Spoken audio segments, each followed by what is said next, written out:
Hey everybody, welcome to the Tatiana Show. Today is December 22nd, 2015, and it's a pre-Christmas show.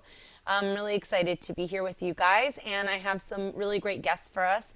Obviously, Joshua from Voltoro is joining us. Hi Josh, how's it going? G'day, g'day. Another beautiful week in Bitcoin land. In Bitcoin land, great. Yeah. And we also have Jonathan Chester from BitWage, who's going to be talking to us about Bitcoin payroll processing. So that should be informative, interesting. I don't know, but he's a cool guy. He's got really cool fashion. I like it. And we just met at the San Diego conference very briefly. So why don't we talk about that? Jonathan, why don't you tell me, what did you think of the San Diego conference? Sure. Yeah. I mean, it was pretty good. Interestingly, there were a lot of people there that I had not met before.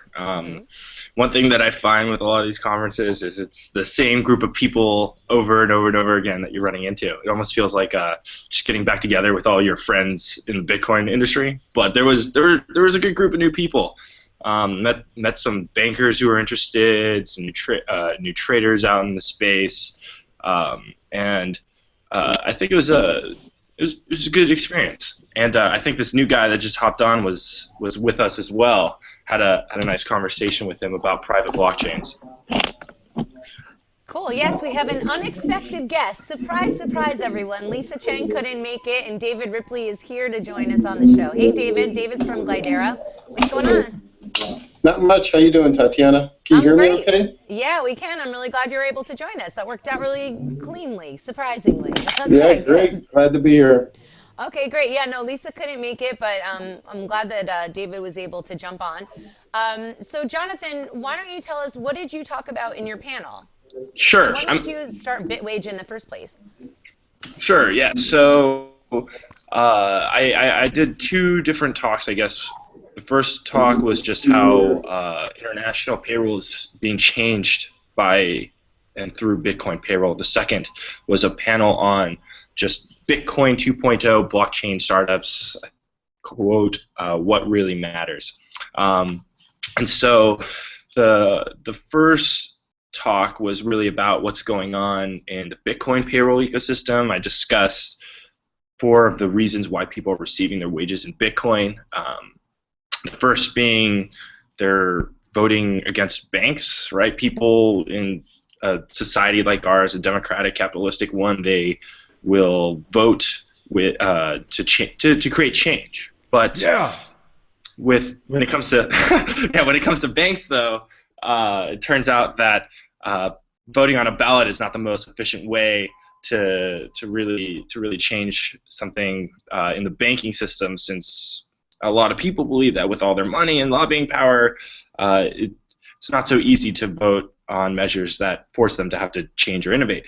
So instead, people will move their money out of the banking system and into an entirely new system, right? So Bitcoin being one of these avenues of escape.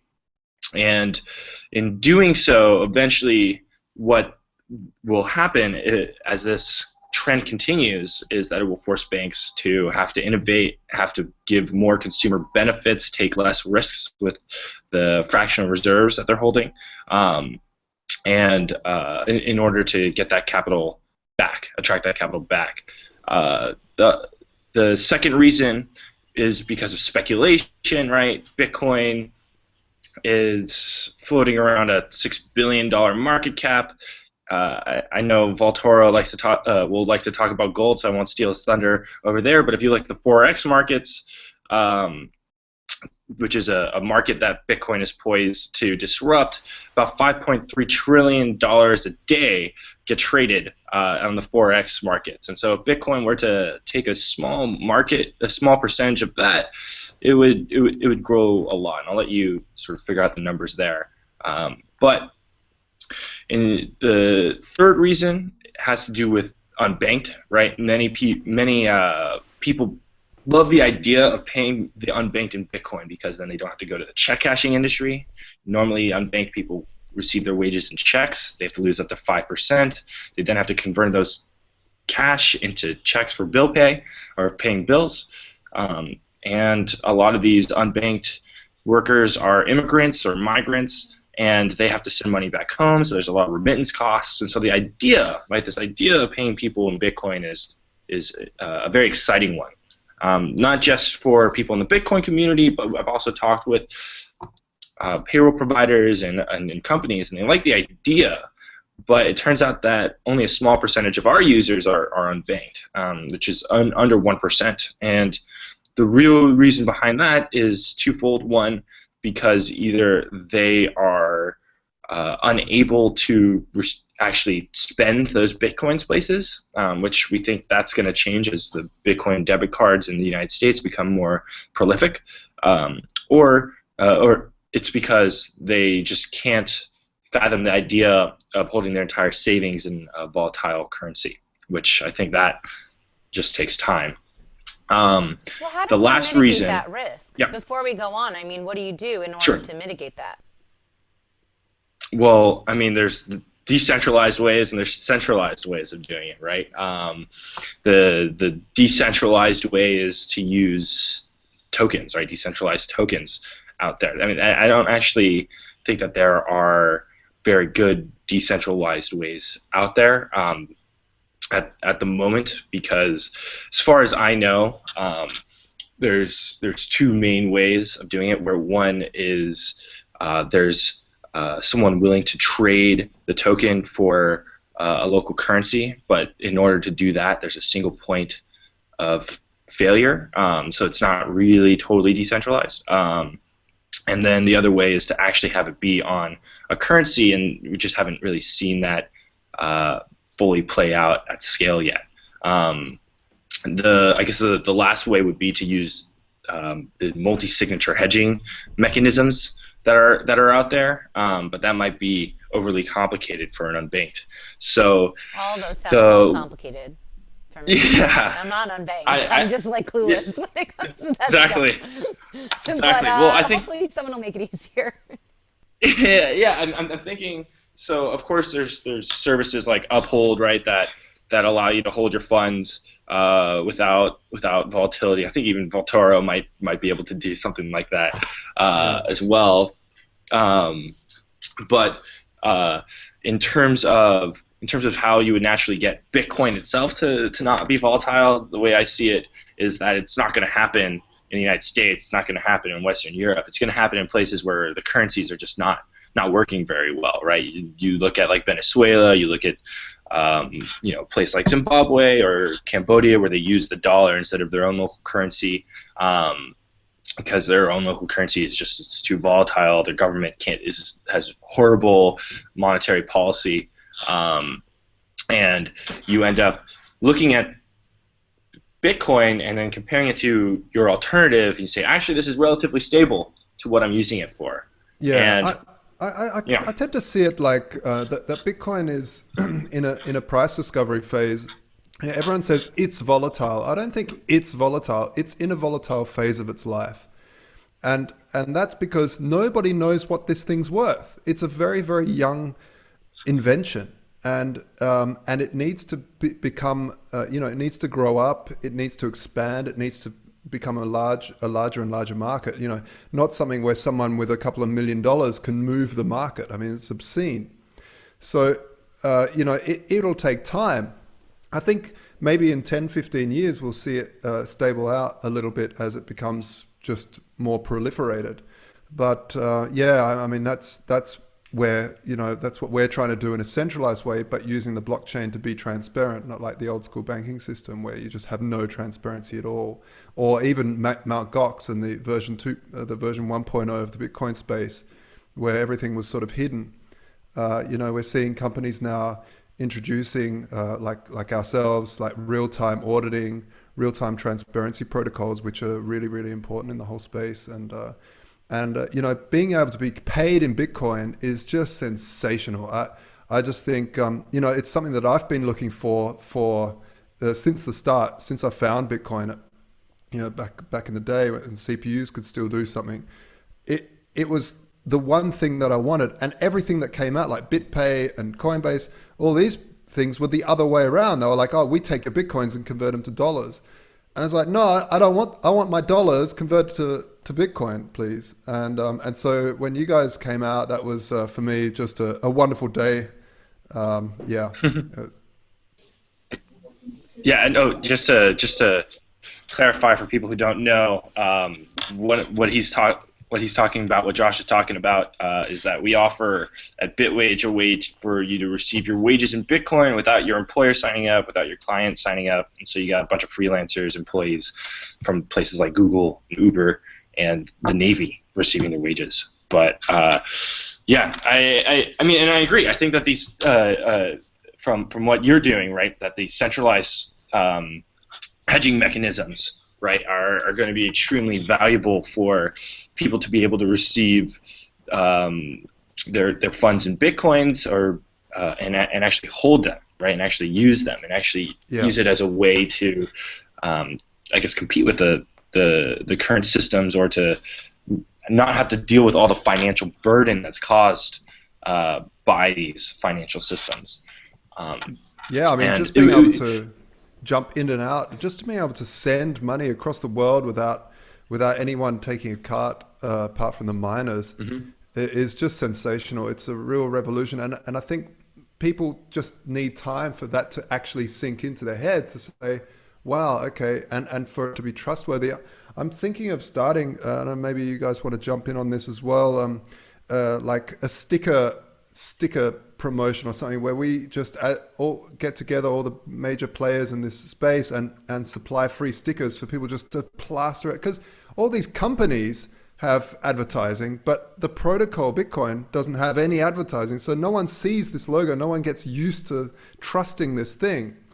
And I think maybe we can help our users by letting our users spread the word. I'm not sure, it's just an idea off the top of my head, but I think we really need to get our users to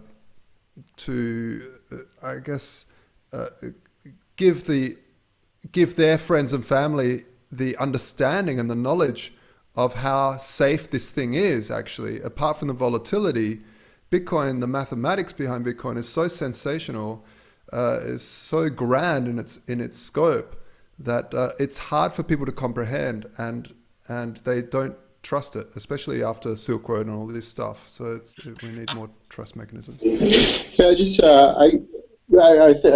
fantastic idea. One, two. I just wanted to a quick follow up on the volatility comments. I mean, I couldn't agree more that, I mean, for the foreseeable future, the main driver to reduce volatility is just volume and liquidity in the market, right? I mean, as we sit today with a fairly thin market, relatively speaking, to many parts of the legacy system, it's obviously very thin, and that just lends itself to a huge amount of volatility, as Josh mentioned, where even just one individual or entity could actually move the market. And so that's the main driver over the foreseeable future that we'll have to see come to fruition to kind of reduce the massive volatility that we see today. But even then, it's actually interesting that can push Bitcoin to be more similar to, I guess, more similar to a heavily traded commodity or other financial instrument. But it actually doesn't push it all the way to where it needs to be to kind of perform as a, I guess, highly performing, form of money, which is actually interesting. The way that currencies, kind of become money and perform really well. It's almost, in a way, it's a catch-22, but it's not. It's actually when they begin performing as a unit of account. And so as goods, and this is much more the longer term, as they become priced in Bitcoin, for example, that actually acts to allow the currency to hold its value over the short term.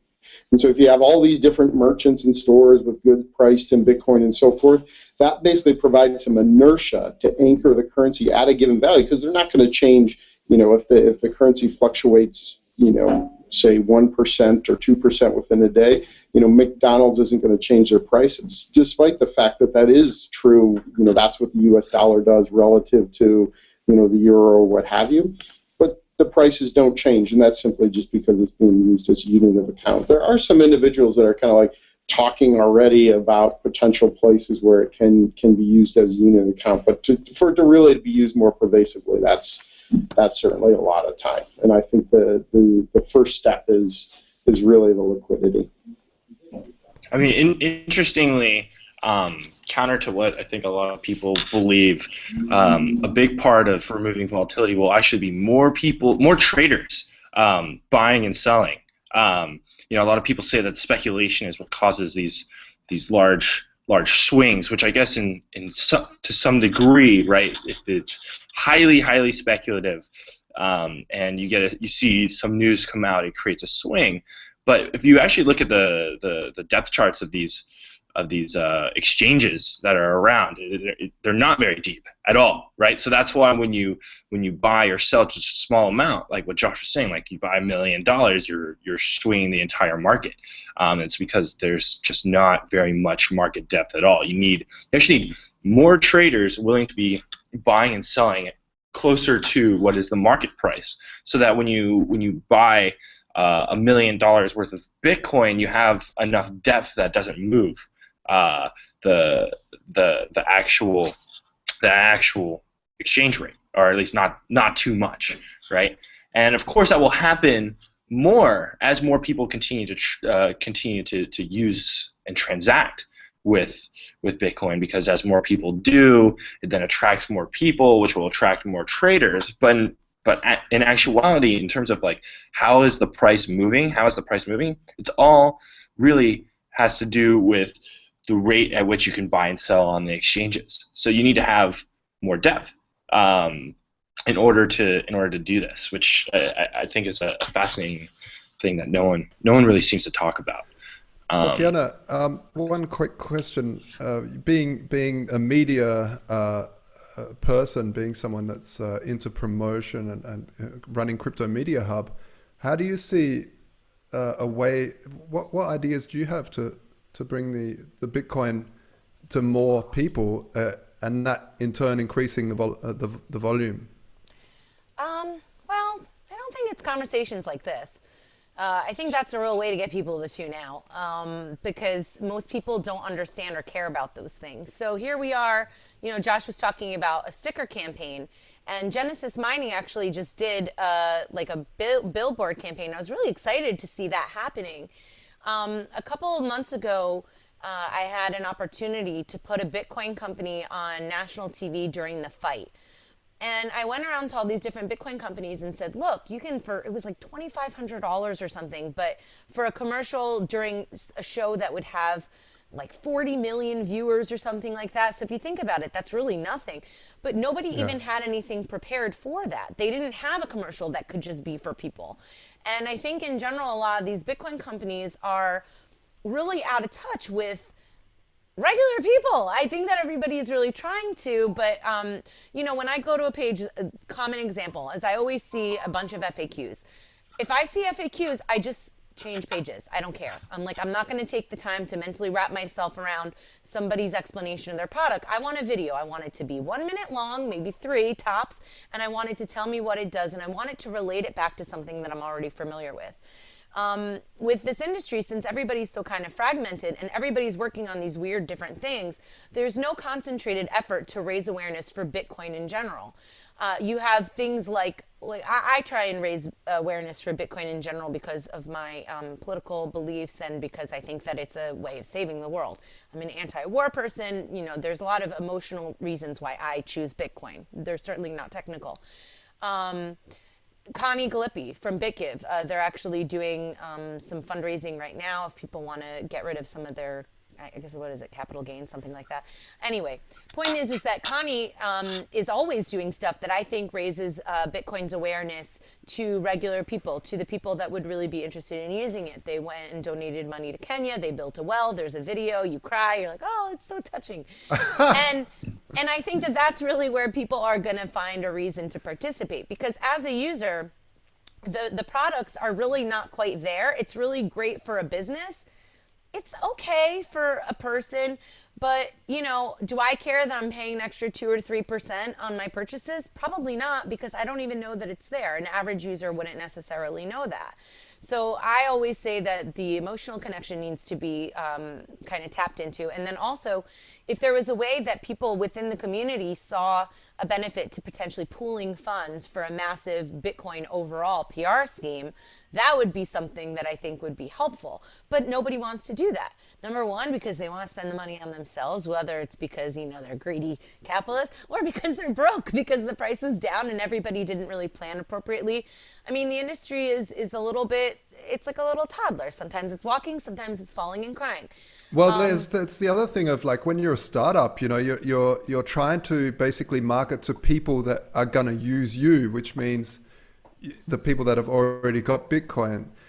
And I think that's why we need the users to go out there spreading the word and moving. And I think that happens naturally with Bitcoin because people tend to get passionate about it because of its anarchic roots and its political roots and its the way that it's a deflationary currency, so it goes up in value. It's great for savers. In general, of course, we have this massive downward thing for 2 years because of this massive boom, this bubble that happened. But I think generally, mathematically speaking, it's a currency that slowly goes up. So people tend to get passionate about it. I think if we could tap into that and allow people and give people the tools as companies to say, hey, you guys go there. Here's some posters. You can download them. Stuff like that. Get people out there putting this brand name, because the brand name of Bitcoin has been very tarnished in terms of the Silk Road and people's mentality of what they see in the news and the media. I think that's disappearing now, and I mean, I don't really. It doesn't tarnish my thought, but I'm just talking about the mainstream. I think we need to really empower the users to go and spread the word. Interestingly, right, on the point of misconceptions and the dirty word Bitcoin to the mainstream, right? A while ago, I'd say a year and a half ago, I was at a startup conference, and we were talking about our company doing international payroll, and whenever people would ask us about it and we said that we used Bitcoin, they would immediately get scared, right? They'd immediately say, oh no, like you guys are trying to fraud us, or you're selling us drugs or something, and we would have to calm them down. But they basically, using the word Bitcoin was somehow synonymous with like illicit activities, and so it was sort of at that conference when we just decided to start saying blockchain, right? We're a blockchain company, and people would be fascinated, thinking, oh, what's this cool, new, interesting financial technology that exists? Tell me more about it, and they'd be okay with it. The interesting thing that we're noticing now over time is that people are starting to understand that blockchain and Bitcoin are now linked. So we will actually talk to companies, and when we talk to them, we say we're using the blockchain. Their response will more and more we see the response saying, "Tell me more about Bitcoin," which is a very interesting change, an interesting flip, right? And I think that it just echoes what you were saying before, that Bitcoin was previously a very dirty word.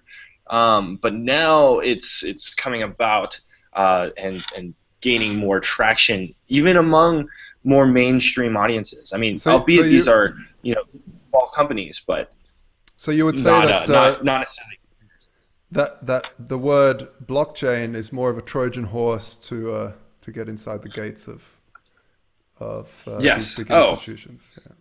I mean, 100%. That's what I think. That's what the industry as a whole has really started to understand, right? You have all these blockchain companies, right, that are coming out. I mean, some of them are actually non-Bitcoin based blockchains, but so many of these companies are just Bitcoin based companies, and their website just says blockchain and refuses to use the word Bitcoin. We say it proudly. Yeah, we do too.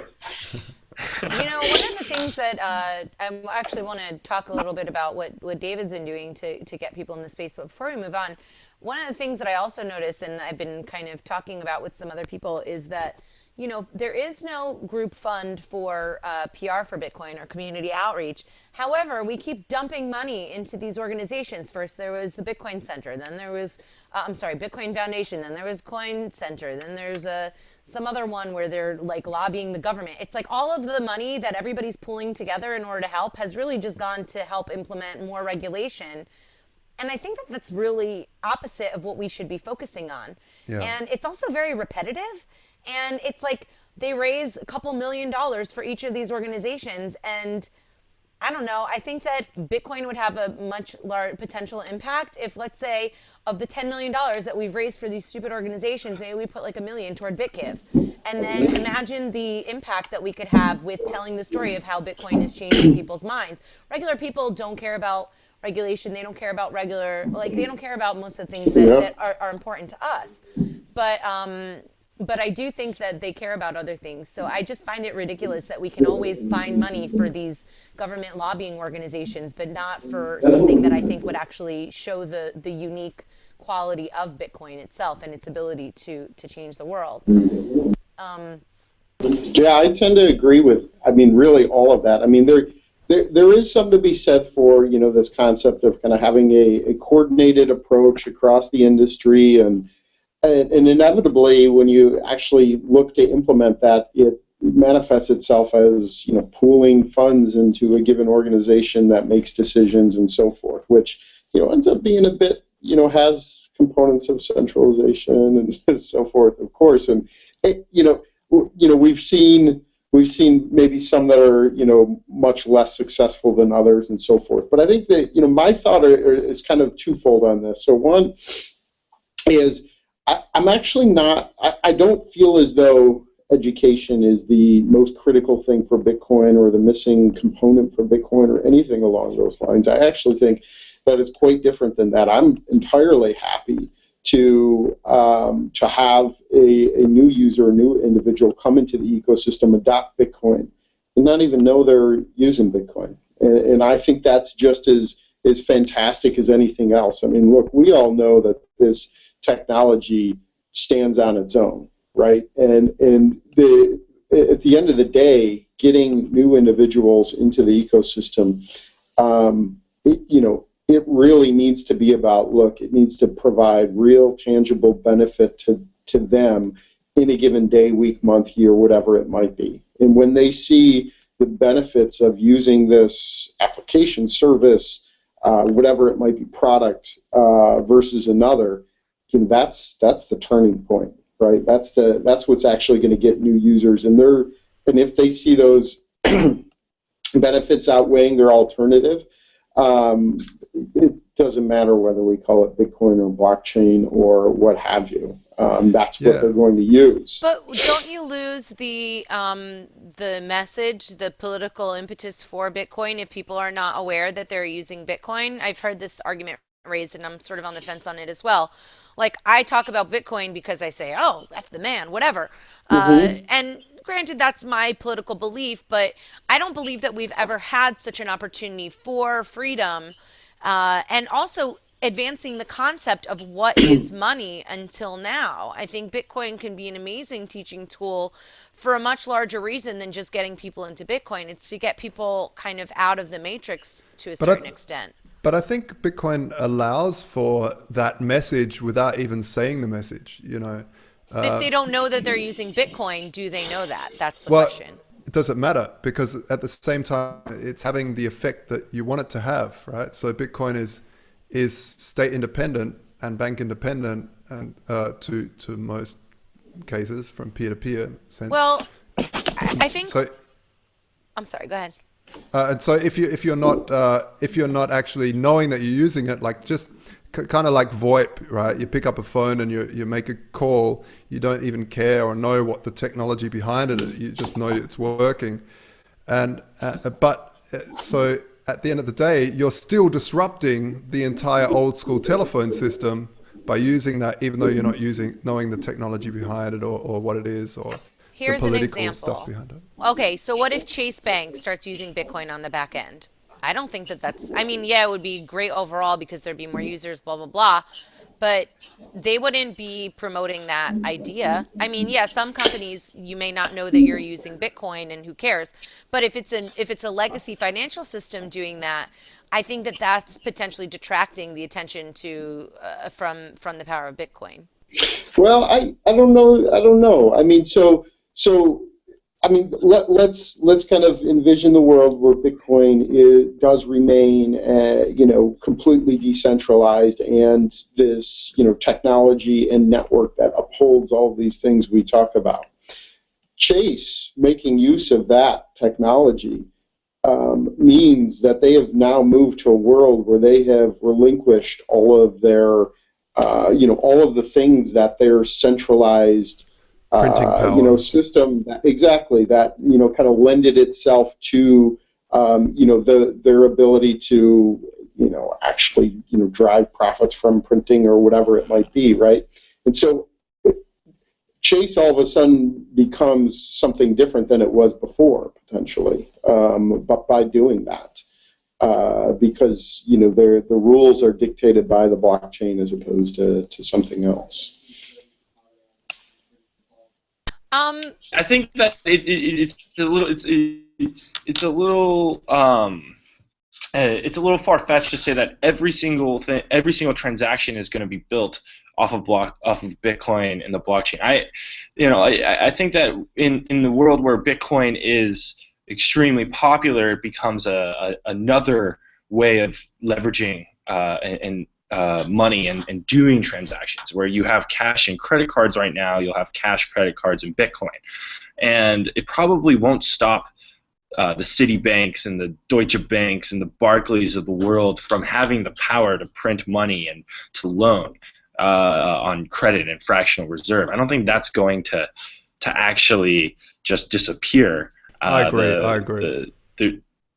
The actual governments that be wouldn't let it disappear, right? They'd like to have the ability to print money, and as long as people are willing to put their money in bank accounts, then that will continue to happen. The good thing is letting the competition happen, though, right? Like having a competition, that's the key there. Because then you give the choice, hey, do you want this thing that's losing value, or do you want this thing that's sort of mathematically programmed to gain value over time?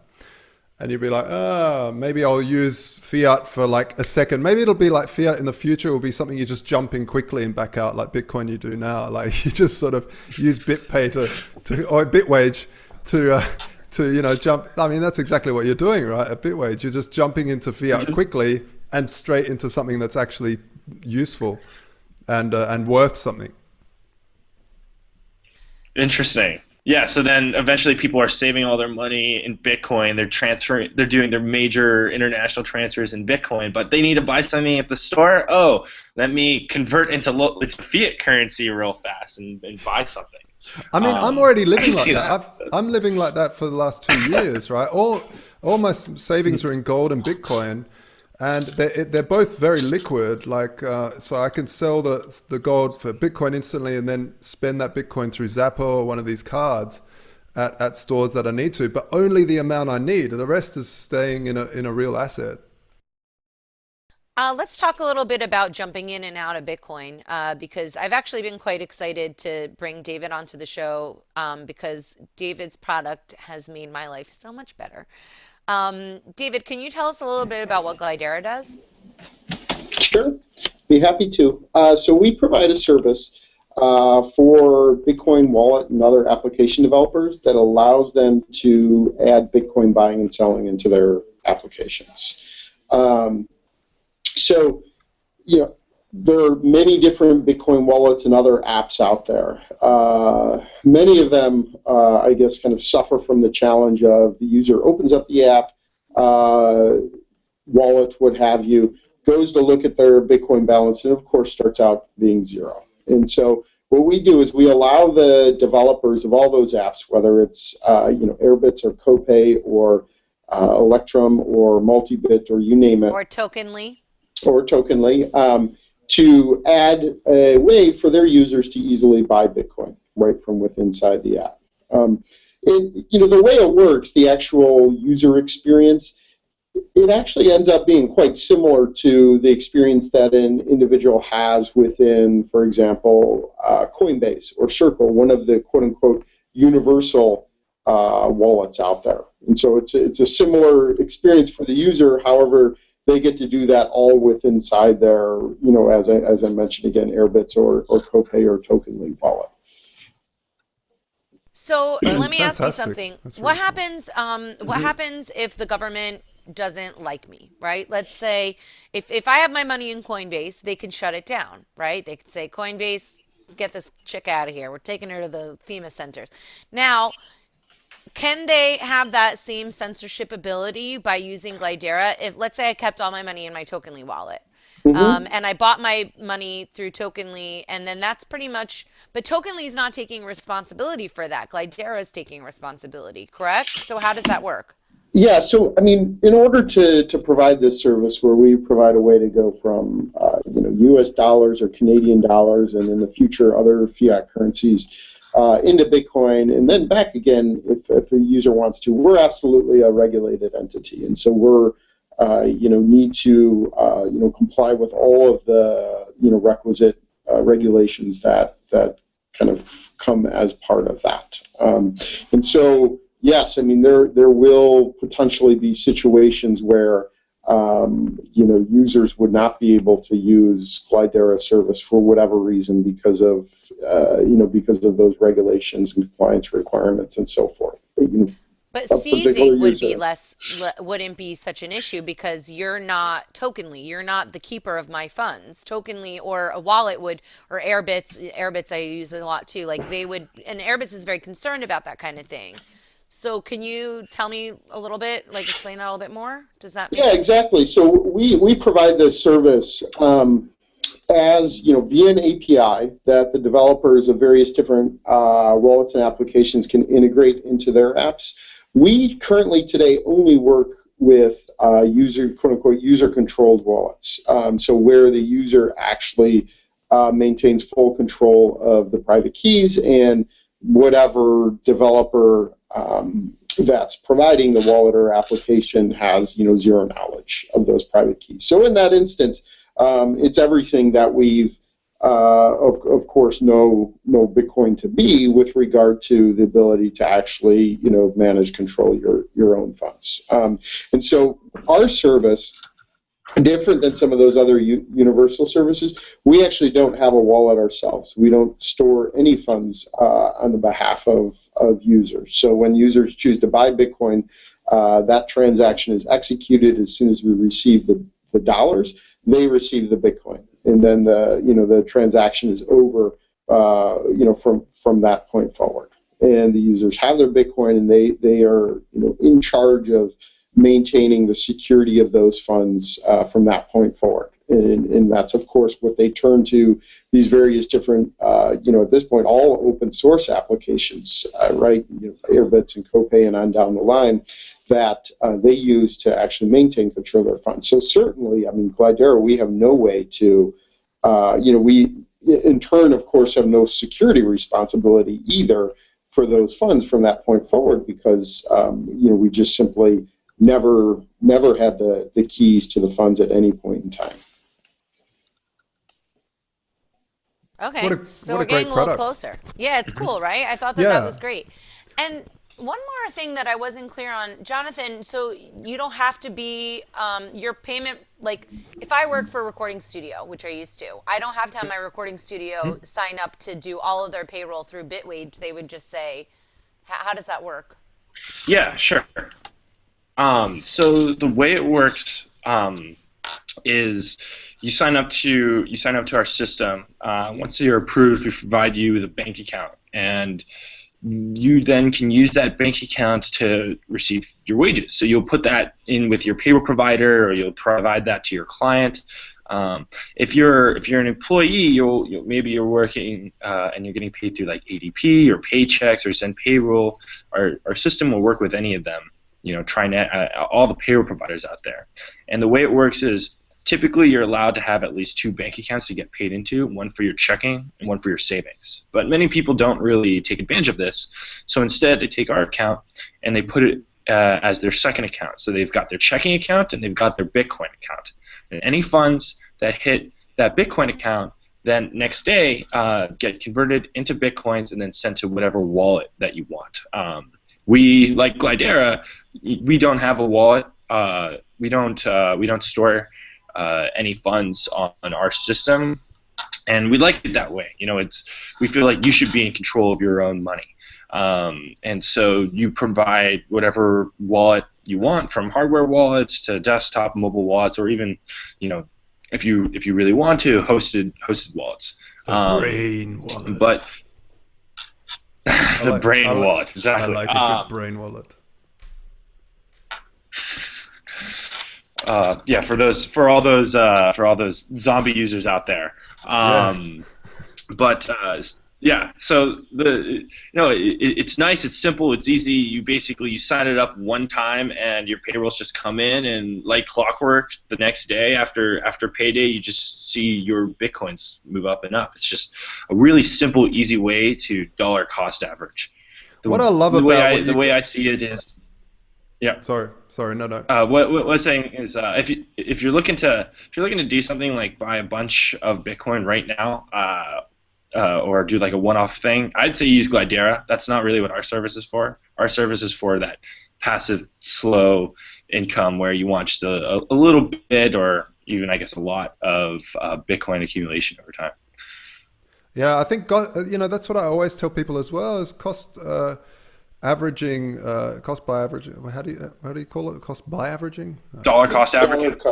Dollar cost. Bitcoin cost averaging. Yeah, Bitcoin cost averaging, exactly.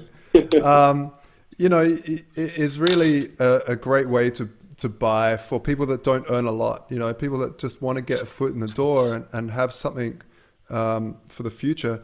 But what I love about both your projects is that they're putting the buy pressure back into Bitcoin. We have a lot of products that are all built on being able to spend the Bitcoins and people instantly converting them back to fiat, which of course gives this constant buy pressure, which is fine. That's just how the market works. Nothing wrong with it. But it's great to see companies like you guys battling through the regulatory nightmare that is the financial system, and bringing such with such passion and such vigor these amazing products that actually add some buy pressure to the ecosystem. So yeah, well done. All right, well, looks like we're saving the world today. No problem. Great. So we were talking a little bit about the news before we brought everybody on. And Josh, you had said some core dev had left, and I was like, who's that guy? And I didn't care until you told me that he was leaving Bitcoin because he was a hardcore libertarian, or he was both of those. He was leaving Bitcoin and he was a hardcore libertarian guy. So why did he leave?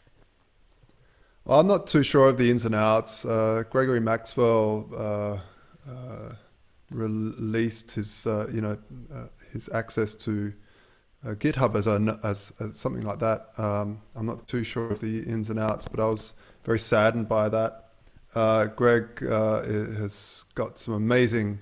Is an amazing, talented person, and from what I have seen from the way he communicates and he talks, is has a very good heart about him as well, as it seems. I mean, just from watching, and I think the attacks. The whole scalability and block size issue has played heavy on a lot of core devs. There's been a lot of name calling and stuff like that. Really nasty stuff in the community, and it really saddens me, because here we have a technology that's really evolutionary, and I say that in a way that behind it is revolutionary, but revolutions come with violence, and this is really a truly peaceful evolution, and having all this name calling and people accusing other people of being part of some conspiracy to bring down it's all nonsense. People have the best in their hearts for Bitcoin, but they have different ways of going about it. And I don't think everybody has the best in their hearts. I think there's definitely people looking to exploit the system and not for good reasons. yeah, well, maybe you're right, but I think the core devs that have been there for a long time, I think have shown themselves over time to really be very, very worthwhile, and they have inside of them this drawing to Bitcoin because of whatever reason, but generally because, hey, it's a really disruptive technology. And what are we disrupting? Some really crappy parts of society.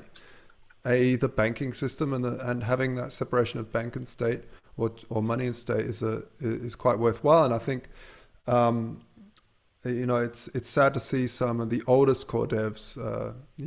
We see Mike Hearn also now leaving. I don't know too much about the guy, but I just wish that that the name calling and stuff like that would stop, and we'd be a bit more adult when we all converse. I mean, it's all a bit group thinky that I'm talking here, because everyone's an individual and they all deal with life in their own way according to how they grew up. But I think it was a sad news for me. Any other final thoughts, guys? We have anything to think about? Any new product launches or anything? Because otherwise, I'm just going to sing Christmas music. Oh, please sing some Christmas music. Fantastic. Yeah, the tunes. All right, we're going to give it a shot. Should we do it as like a goodbye, or you guys can just hang out, I guess? Hold on. So I was going to do the Have Yourself a Merry Little Christmas song, but I don't think it's going to sound very good because we don't have the best audio. I should have had my microphone with me, and I bought this fancy headset. I didn't think that I'd be playing, but we're going to do a traditional Christmas song, which is called Greensleeves. Alas, my love, you do me wrong to cast me off so discourteously, for I have loved you well and long, delighting in your company. Greensleeves was all my joy. Greensleeves was my delight. Greensleeves was my heart of gold. But who but my lady Greensleeves? Who but my lady Greensleeves? Thy gown was of the grassy green.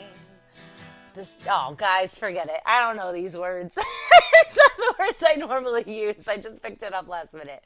All right, so that's all we get. This is like the worst Christmas performance ever. Wow, it was fantastic. Well, it was very Well, I liked it while it lasted. Oh, man, it's all weird. Yeah. I'll tell you guys, what I normally do is a Home in the Meadow. And then I end it with Greensleeves. But I was thinking while we were, I'm like, I should just do the regular Greensleeves because that's more Christmas. I like the old. Did you guys ever see? Oh God, what's the name of the movie? How the West Was Won. Oh, did I see that? I have not. All right, I'll play that for you guys, and we'll try it again. All right. Yeah. Cool. Gosh, what are the words? Yeah, there's not enough Irish folk music in Bitcoin, I gotta say. So thanks. It's Tatiana. actually, I think that, who I think wrote the Greensleeves song? Or they say it was Henry V, or the murderer one, the one who killed all of his wives.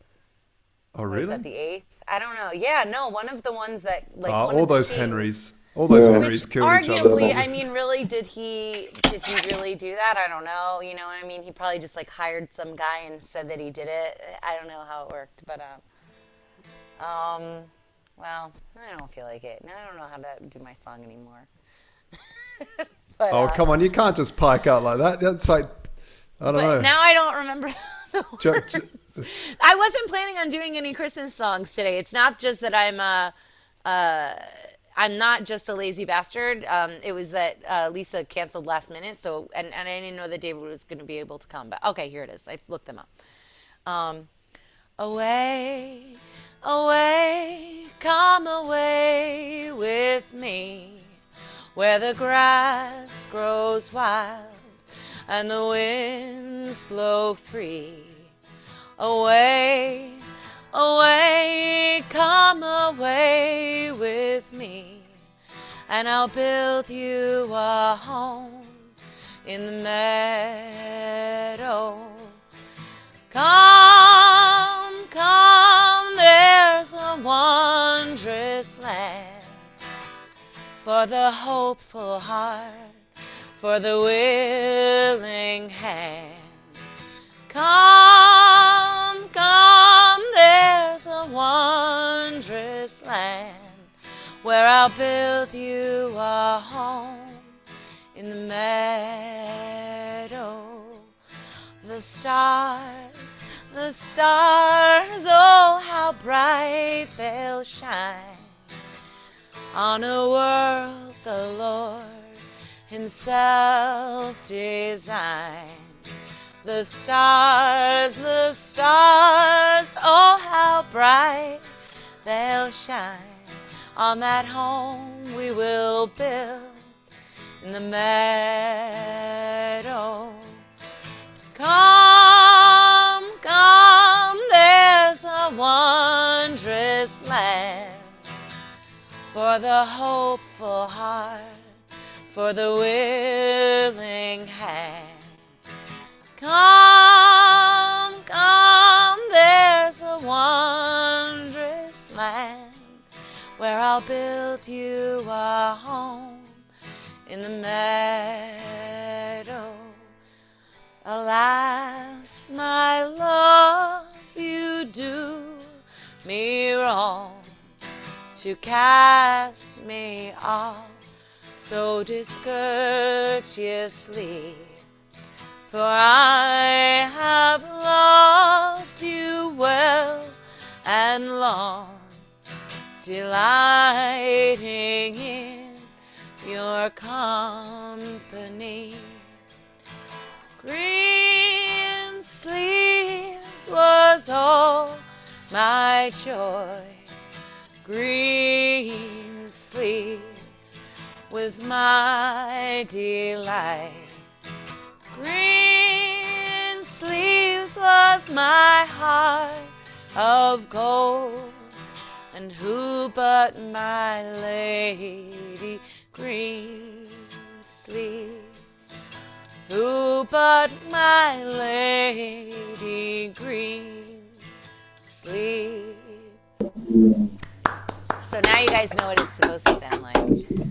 Hopefully it wasn't fantastic. too. Oh, you guys are sweet. Yeah, that was Next awesome. time I'm going to have a better microphone and we'll do it a little bit more prepared. Oh, look, Looking forward to it. It was a treat. It was an absolute treat. It was So awesome. guys, this show airs. Oh, thanks. So the show airs on LTB, and we usually have a magic word. I don't know if you guys listen to LTB, but that's a way to use LTB coin in order to incentivize people. What should we have the magic word be? It could be a phrase. I feel like it should be something positive, reminding people of the holiday season. Wage slave. No, I'm just, Yeah, that's what we need. That's exactly right. no, I'm just joking. Chris, I don't know. You guys. Can we Is do there- is Merry there Christmas, or are Christmas people all going to be planned? all mad? I think we could do Merry Christmas and Happy Holidays. I think that's the deal. No? Oh, it has to Boring? be one Good? word, right? Yeah, that's a long word. No, it doesn't. It could be a whole phrase. It could be a whole sentence. Oh, really? Yeah. So what should we make it? Holiday bits. Holiday bits. Okay, I like that one. it. It sounds a little dirty, but whatever. Oh, yeah. All right. Well, I'm really glad everybody was able to come on today, and I'm really happy we were able to talk to Liberty.me crew and LTB. We'll be back next week. We've got a friend of mine coming on whose father's been in jail for like 30 years for some stupid drug thing. So I thought we could talk a little bit about the prison industrial complex and That's see an if amazing story. That's an amazing yeah, story. it's really really interesting. So keep an eye out on our social media. Queen Tatiana, Crypto Media Hub, cryptomediahub.com if you guys need ads or marketing or anything like that. And maybe you guys could give yourselves a quick plug before we pull the plug. Yeah, sure. So if you wanna check out more about what I'm doing or what BitWage is doing, you can check us out. The tweet handle is at BitWage. Mine is at John Chest, and our website is www.bitwage.com. Cool. All right. How about you, David? Yeah, sure. Well, it was great being on here. Definitely was a fun show. Yeah, if you're interested more in Glideera and you're kind of a Bitcoin user or someone interested in getting into Bitcoin, you can find us inside today, Airbit's Copay, which is BitPay's wallet, and Tokenly. There will be a number of other wallets and applications launching with Glideera integrated in the near future. And if you're a Bitcoin wallet or other app developer, definitely feel free to reach out to us at any time. You can find us at glideera.com, and also feel free to shoot us an email. Info.com works just as good as anything else. Sorry, info@glideera.com. How do you spell Glideera? Glidera. It's a glide into the new financial area. That's where the name comes from. Oh, that's pretty clever. All right. So, Yeah. Good stuff. Cool. How about you, Josh? Where can people find out about Voltoro? Well, they can go to Voltoro. That's Volt, like the bank vault, and Oro, like gold in Spanish. That's a little quick Spanish lesson for you folks. Yeah, go to Voltoro.com, or you can tweet me at Voltoro. Yeah, check it out. You can trade in and out of gold instantly and quickly, and hedge that Bitcoin craziness and in another private asset. So yeah, it's all around fun. All right, great. Thanks, everybody. We'll be back on Tuesday. If you like the Christmas music, you can get it on my site, TatianaMoroz.com. You can buy it for Tatiana coin, Bitcoin, or US dollars. Thanks, everybody. I hope you have a wonderful time with your friends and family on the holiday, and we'll see you next week. Peace out. Thank you. thanks. Cheers.